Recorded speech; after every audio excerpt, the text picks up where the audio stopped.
pourrais revenir au niveau de l'astrologie sensorielle sur les périodes où l'on considère que la verticalité ne doit pas être respectée. C'est-à-dire qu'il n'y a pas... il faut que tout le monde fasse partie du même ensemble. Voilà. Au nom d'un certain nationalisme, tout le monde doit partir du même ensemble.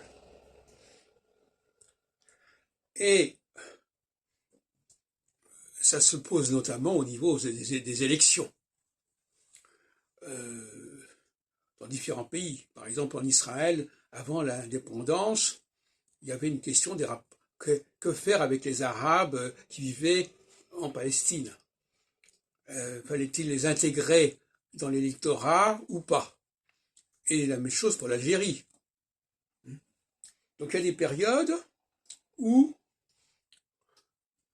l'on se dit, ben non, finalement, il faudrait quand même les intégrer, ces gens-là, parce qu'ils constituent une force politique importante et on ne peut pas la négliger.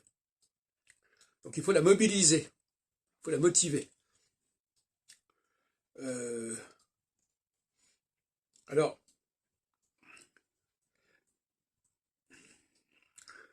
ces forces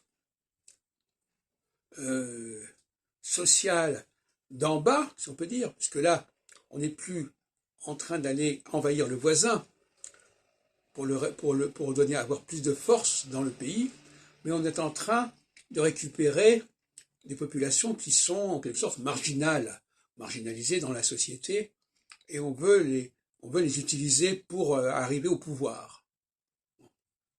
Donc il y a deux stratégies politiques l'une qui passe par la colonisation, par exemple, et l'autre qui passe par la colonisation, si on peut dire, des populations marginales que l'on veut intégrer dans l'électorat.